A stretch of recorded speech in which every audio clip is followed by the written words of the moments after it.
Halo, Assalamualaikum warahmatullahi wabarakatuh. Pada kesempatan ini kita akan mempelajari terkait virus, di mana virus COVID-19 pada saat ini viral dan menjadi pandemi global di dunia, termasuk negara kita di Indonesia. Sesuai kompetensi dasar virus KD 3.3, salah satunya kita akan mempelajari terkait ciri-ciri virus, struktur morfologi virus, replikasi virus, dan dampak positif maupun negatif yang ditimbulkan dari virus.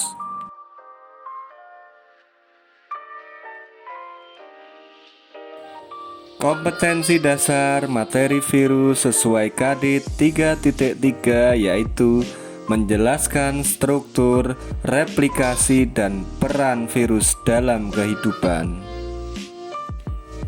Tujuan pembelajaran 1. Menjelaskan dan mendeskripsikan ciri-ciri virus. 2. Mendeskripsikan cara replikasi virus. Dan yang ketiga, menjelaskan peranan virus dalam kehidupan. Virus dalam bahasa Latin disebut juga venom atau virion, yang berarti racun.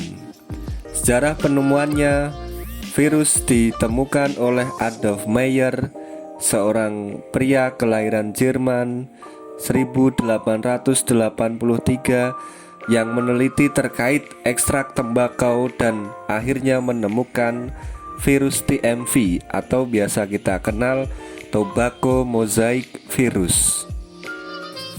Karakteristik virus: yang pertama, aseluler. 2. Dapat dikristalkan.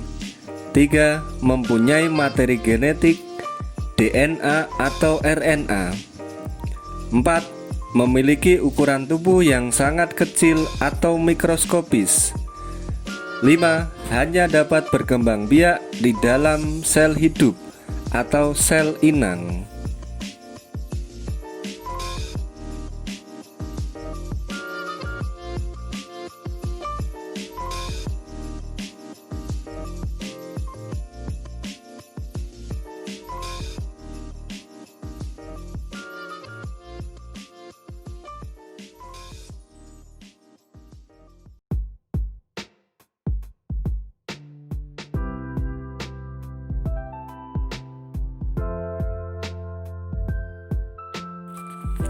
Berikut merupakan struktur tubuh dari bakteriofag atau yang biasa kita sebut sebagai virus T.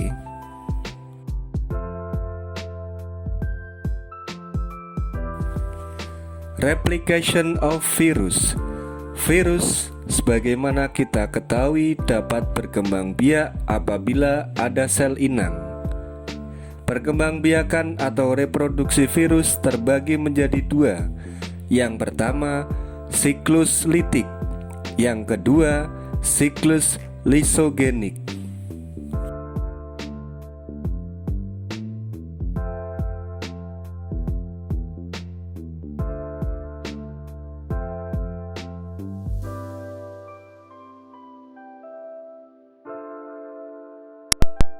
The Lytic cycle is a viral reproductive cycle in which a virus takes over all metabolic activities of a cell, replicates itself many times, then destroys the host cell. A bacteriophage attaches to a bacterial host cell by recognizing and locking onto a specific receptor site on the surface of the host cell. The virus then injects its DNA into the host cell. The empty coat remains outside the cell. Inside the cell, the viral DNA breaks down the host cell's DNA. The virus then takes over the total metabolic activities of the host cell. By using the raw materials present in the cell, the viral DNA directs the production of new virus parts. The newly produced viral components are assembled into complete new virus particles.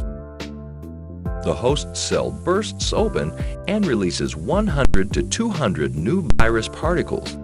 these new particles can begin another cycle by infecting nearby cells. Siklus litik. Siklus ini meliputi beberapa tahapan. Yang pertama adalah adsorpsi atau penempelan. Yang kedua, penetrasi atau injeksi. Ketiga, replikasi atau sintesis. Keempat, perakitan, dan yang kelima adalah lisis. In a lysogenic cycle, viral nucleic acid becomes part of the host cell's chromosome and is replicated with it. Eventually, the virus enters a lytic cycle and kills the host cells. A bacteriophage attaches to a bacterial host cell by locking onto a specific receptor site on the surface of the host cell. The virus then injects its DNA into the host cell. Once inside the cell, the viral DNA inserts itself into a specific site in the chromosome of the host cell. Viral DNA is then called a provirus. During cell reproduction, the host cell copies the provirus genes along with its own DNA. The provirus is inactive at this time. When the cell divides, both the host genes and the provirus genes are passed on to the two daughter cells. At any time, a provirus may leave the host chromosome and enter a lytic cycle. When this happens, the host cell's DNA is broken down, and new virus parts are produced and assembled. Eventually, the cell ruptures, and new virus particles are released. Siklus lisogenik. Siklus ini meliputi beberapa tahapan yang membedakan dengan siklus litik. Yang pertama, adsorpsi atau penempelan. Kedua, penetrasi atau injeksi. Yang ketiga, pembentukan profag atau biasa kita sebut sebagai penggabungan DNA virus dan DNA bakteri. Yang keempat adalah pembelahan sel inang. Tahap ini biasa juga disebut sebagai tahap lisis.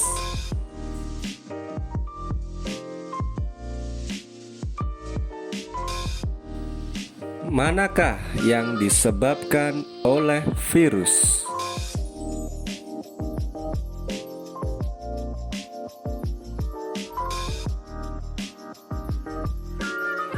Coba perhatikan kartvis berikut ini.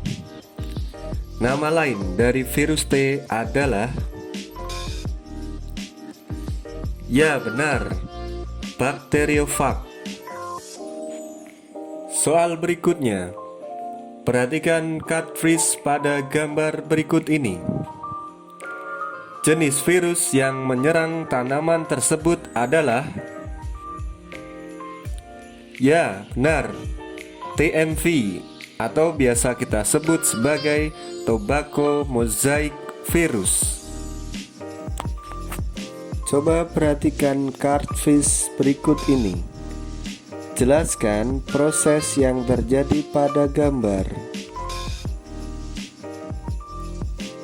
Ya benar, itu merupakan proses adsorpsi, di mana virus menempel pada sel inang, kemudian mengeluarkan enzim yang disebut lisosim untuk melubangi atau merusak sel inang. Soal berikutnya, coba perhatikan gambar pada kartvis berikut ini. Varicella zoster merupakan virus ataukah bakteri? Ya benar, Varicella zoster adalah virus yang menyebabkan penyakit cacar. Coba perhatikan gambar pada kartvis berikut ini. Virus yang disebabkan oleh gigitan nyamuk seperti pada gambar adalah, ya benar, virus dengue atau biasa kita sebut sebagai penyebab penyakit demam berdarah. Pertanyaan terakhir, Virus influenza sering sekali menyerang kita. Padahal kita punya sistem imun yang dapat membentuk sel memori yang nantinya otomatis akan membentuk antibodi. Jelaskan.